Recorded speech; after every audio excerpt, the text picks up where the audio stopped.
seterusnya kita ke negeri di bawah bayu. Fokus dari Sabah hari ini, Jabatan Bomba dan Penyelamat siap siaga pada musim perayaan. Butirannya bersama-sama Jovini Ajim Lajim di Kota Kinabalu. Jovi?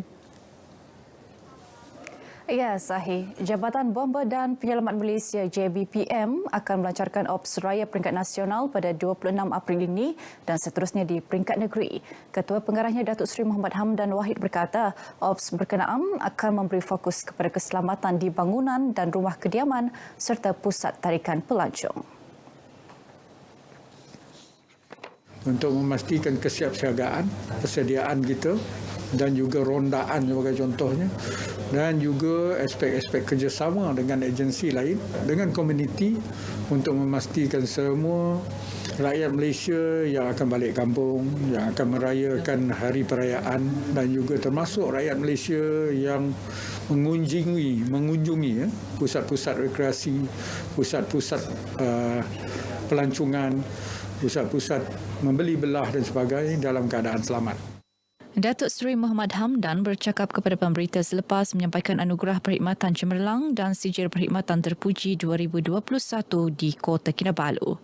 Sementara itu, Pengarah JBPM Sabah Abdul Razak Muda berkata dalam Ops Raya kali ini, pihaknya bercadang untuk menganjurkan kempen berkaitan keselamatan kebakaran di kampung air Kota Kinabalu. So kebiasaannya kami akan buat dekat shopping complex, tapi kali ini kerana kampung air ini tahun ni sahaja mungkin dah berlaku dekat 7 kali dah. So kita bernasib baik Kota Kinabalu belum berlaku lagi. Masih bertumbuh dekat tawar dengan kuat. Tapi insya-Allah kami akan menumpukan camping keselamatan kebakaran yang sering berlaku dekat kampung air. Dalam majlis ini, seramai 73 orang dari JBPM Negeri Sabah dan 15 orang dari JBPM Labuan menerima anugerah perkhidmatan cemerlang bagi tahun 2021, manakala 23 orang lagi menerima sijil perkhidmatan terpuji. Meskipun Ramadan baru memasuki minggu kedua, namun umat Islam sudah mula membuat persiapan menyambut Hari Raya Aidilfitri. Rata-rata mereka yang ditemui RTM mengakui persiapan awal dibuat bagi mengelak kesesakan pada saat-saat akhir pembelian. Persediaan lagi teratur. Sebab lepas ni nanti seminggu sebelum raya rasanya lagi banyak persediaan lah di bahagian rumah pula. Yang ni kita beli di bahagian luar. Jadi senanglah nanti. Tenang, tidak kelang kabut. Lagi banyak pilihan yang sudah sampai ataupun pilihan yang boleh pilihlah macam tu. Sebab kalau Wisma Muiz, ujung-ujung memang sesak. Sangat-sangat sesak. Itu sebab ambil pertengahan lah. Pelanggan lebih cenderung ke kan. Tapi alhamdulillah dalam masa yang dalam minggu ini dan minggu yang akan datang insya-Allah mungkin pelanggan akan lebih bertambah lah. Pertengahan akhir tuh. Kebanyakannya pertengahan akhir dia akan ramai pelanggan kami di sini membeli kuih raya apa semua pertengahan tahun lah macam tu. Premis menjual pakaian, kelengkapan rumah dan barangan keperluan antara yang menjadi tumpuan orang ramai. Sedekat jelajah Ramadan, RTM Tawau berjaya santuni 30 golongan kurang berkemampuan sebagai membuat persiapan menjelang sambutan Hari Raya Aidilfitri. Pengurus penyiaran Tawau Radik Taim berkata, sokongan padu dan kerjasama kaki tangan RTM dan rakan strategik menjadi penyumbang kepada kejayaan program itu. Kita dapat menyantuni beberapa ketua isi rumah yang sebelum ini bukan sasaran. Sebelum ini sasaran adalah kepada Mahat Hafiz dan madrasah-madrasah, tetapi pada tahun ini kelainan ataupun penambahbaikan dia lebih kepada apabila kita menyantuni ketua isi rumah yang kurang berkemampuan. Beliau berkata demikian kepada pemberita RTM dalam majlis berbuka puasa bersama rakan-rakan strategik sedekat jelajah RTM di Surau Saidina Umar, Taman Kim Fok, Tawau. Dan terima kasih banyak-banyak ke atas bantuannya dan aku bersyukur sangat aku dapat bantuan ini. Syukur alhamdulillah lah. Sebab selama ni saya tak pernah dapat bantuan ni. Turut hadir Pembantu Menteri Belia dan Sukan Sabah Andy Suryadi Bandi, Timbalan Pengarah Penyiaran Sabah Cyril Simon dan Ketua Penolong Pengarah Rancangan Radio Atika Matbi.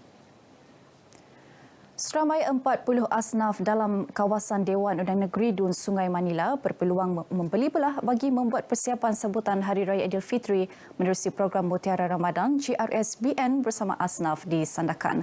Mereka terdiri daripada anak yatim, ibu tunggal dan miskin tegar. Menurut Wakil Pertubuhan Muafakat Titipan Amal Isteri Wakil Rakyat Mutiara Gabungan Rakyat Sabah GRS Rosne Amir yang juga isteri Adun Sungai Manila menerusi program tanggungjawab sosial korporat ini, setiap asnaf diperuntukkan RM200 untuk berbelanja mengikut keperluan mereka.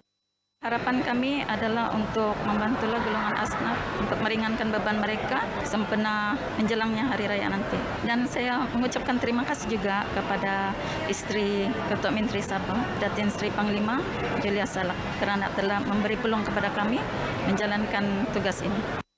Rosne ditemui RTM selepas program berkenaan yang dirasmikan Adun Sungai Manila Mokran Ingkat. Terdahulu Mokran menzahirkan penghargaan kepada Mutiara GRS atas inisiatif yang dilaksanakan bagi memberi keceriaan kepada golongan yang memerlukan.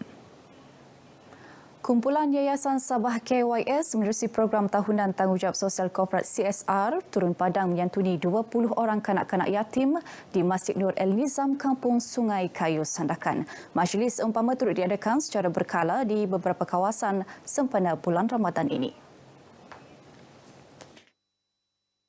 Berucap dalam majlis tersebut, Timbalan Pengarah Yayasan Sabah Datuk Sam Manan berkata ia sekaligus mampu mengeratkan silaturahim antara KYS dan seluruh lapisan masyarakat selain berkongsi rezeki dan memberi kegembiraan kepada kanak-kanak terlibat. Saya amat gembira kerana diberikan peluang untuk bersama-sama hadir di majlis berbuka puasa petang ini yang pastinya dapat merapatkan hubungan silaturahim antara kita di samping merayakan bulan Ramadan tahun ini. KYS turut menyerahkan sumbangan kepada Masjid Nur El Nizam bagi tujuan pengurusan dan pentadbiran masjid berkenaan. Syukur kita kerana diberi ruanglah tempat menerima kunjungan dalam bantuan 20 anak yatim dan juga mendapat sumbangan dana masjid. Dan insyaAllah tentang berkenaan dengan dana itu kami akan gunakan dengan sepenuhnya sebaik-baiknya untuk mentadbir pengurusan Masjid Nur El Nizam insyaAllah. Alhamdulillah, saya rasa bersyukur dan berterima kasih kepada pihak Yayasan Sabah dan sumbangan yang diberikan pada hari ini.